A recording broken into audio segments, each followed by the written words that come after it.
Hi everybody, welcome to my YouTube channel and welcome to the Social Sessions. Today another episode which has a common topic named colors. Some of you asked me some questions about color use and other things about coloring.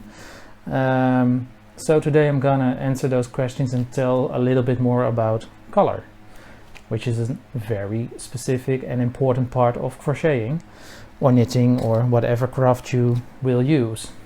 And I'm happy to share my knowledge about it, so let's start with it. I had some questions in which I'm gonna answer, and with those questions I also will share some things I can tell out of experience or things I'll find handy to use when picking colors. So let's start with that. And the first question comes from Juliana Cruel, if I'm saying this correct. Doesn't matter, Juliana, let's say Juliana. She asked me, I always have problems with color choices. How do you choose the colors for your projects? Well, I can tell Juliana, for sure we get back to inspiration. Depending on the inspiration, the theme, the subject, the whatsoever I pick for a design, I also choose the colors for it. Like very simple examples are like, if I want to make a sunflower mandala, I'm not gonna use purple because a sunflower is yellow with green, for example. If I have a sea theme, I'm not gonna use purple and orange. It's probably more blue, a little bit olive green, brown. You always, if you have an inspiration with, if you're gonna crochet something, I'm always picking the colors very carefully, that it also has a perfect connection to the story behind it. All falls in part, all the balance is there, because then also your story behind it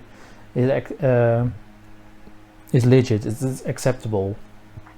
You can't tell someone like, oh, I have created this this Vincent van Gogh mandala, but well, I made it in pink, because the original doesn't hold any pink. It would be, it's fine to do for yourself, but if I have to tell you about my pattern, it wouldn't be logical. So in that case, I always make sure to pick colors which suits the theme really good, and that makes things a lot easier for me sometimes. But I can also imagine there are certain themes where color doesn't really matter, because if you have a flower theme, it could be anything. But in that kind of things, or like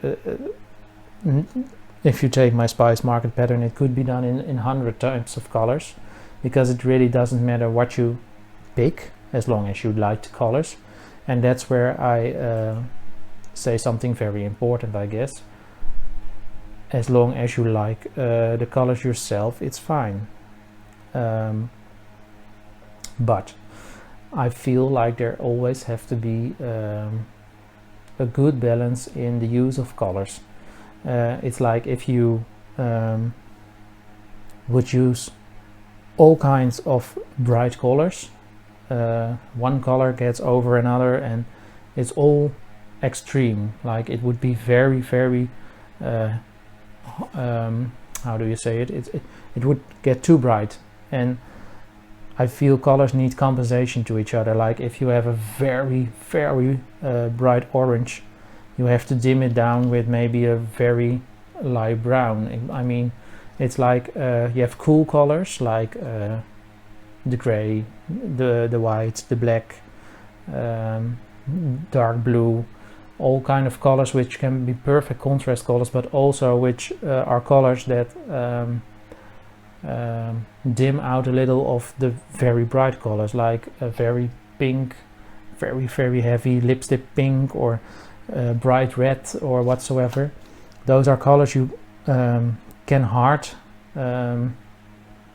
combine with many colors, because those colors are already taking all the attention out of a pattern. So if you would say you need 8 colors and you choose 8 colors which are all very bright and have a really hard extreme appearance, like it would like be seeing 8 people who are dressed out very expressive, and every one of those 8 people would like to have the attention, and it's the same with colors. So there needs to be a balance. So I always have to rule for myself, like it's about 50-50. You can use some bright colors, but 50% of it needs to be bright and 50% of it needs to be very cool colors to make a balanced palette of colors. So to get back on your question, which was how do you choose colors for your projects, I always keep these things in mind. And that's I think that's the best thing to do. But in the end, you also have to crochet with colors you definitely like, because maybe you are someone who really likes bright colors, and just do it. It doesn't really matter. It's just what you like to use. And for me, it's like always there needs to be a balance, but hey, who am I? You can do whatever you like. But these are some tips to well, take along when picking colors. Thanks for asking, Juliana. Then we have another question from Kate. What influences the colors you use? Well, I just told a little about it, like inspiration, theme of a pattern are definitely influences for using color. Yeah, well, that actually, it's just like if I decide to well, crochet a soul stitch pattern, yeah, you definitely have to bring out the colors of the sun and the blue sky, because you want to well, you want to create like a sunburst, and you can only make your theme stronger by that. So the inspiration for the pattern definitely influences my choice of colors. Sometimes it doesn't apply, because, well, if I choose a rainbow theme and the blanket really doesn't have a rainbow theme, like this one which lies here, it's Sadako's blanket, that one is based on origami cranes, and the shapes out of it are origami wings from the cranes, but there is no specific color theme needed to create such a thing. And then I start thinking, okay, origami paper is really cheerful with lots of patterns, and well, look at this is an origami paper. It can hold many patterns and many colors. So for me, that's the reason why to think, okay, I can go crazy with colors, so why not use all? But saying that, it's always important to still, because this is built up out of many colors, but there needs to be a balance between all those colors still, because you don't want to get one big mass of colors through each other. So I always also take care to work from light to dark.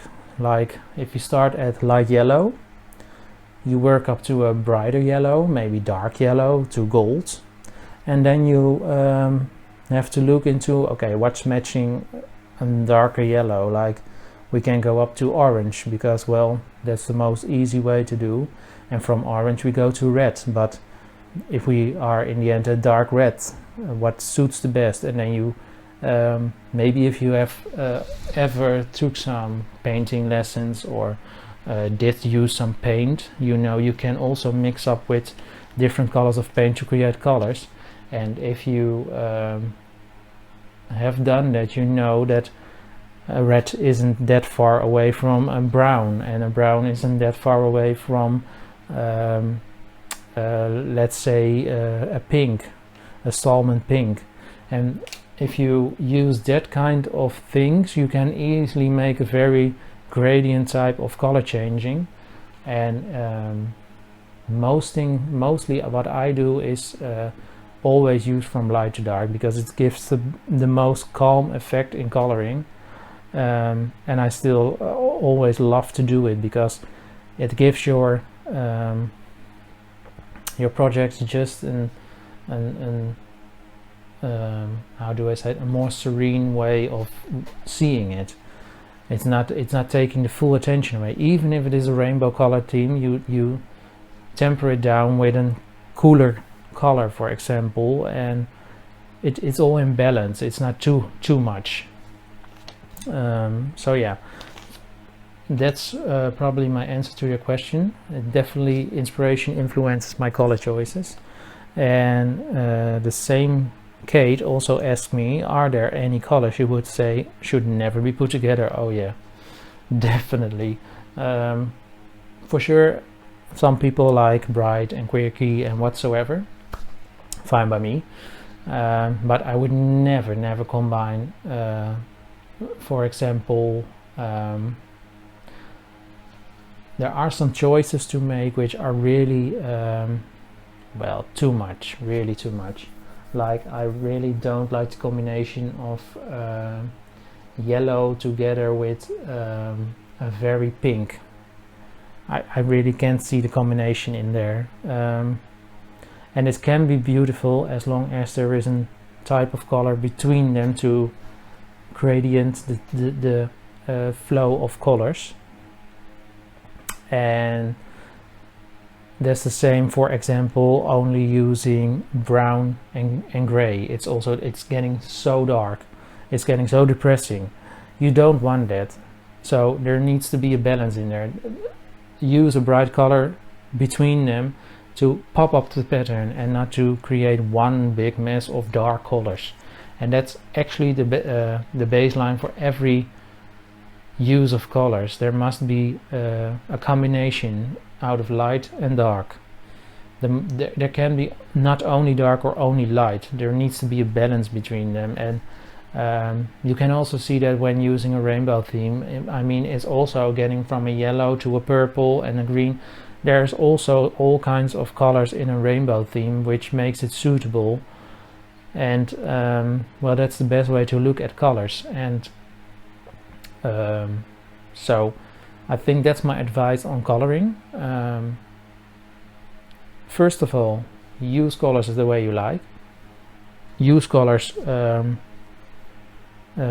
you like, because for example, one of my testers is only working in white and blues, probably sometimes gray, but she most of the time stays on that color range, and that's fine.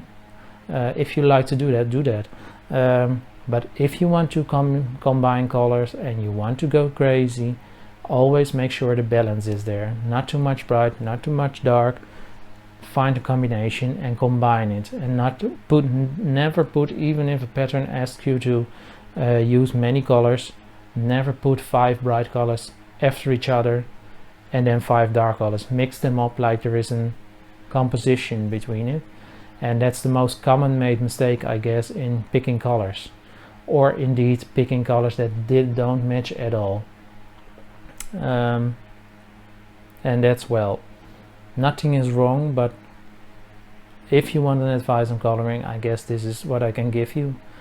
And in the end, I'm just doing something which is really in my head and out of my heart. And well, yeah, you like it or you don't like it. So well, so far the color part, the color episode.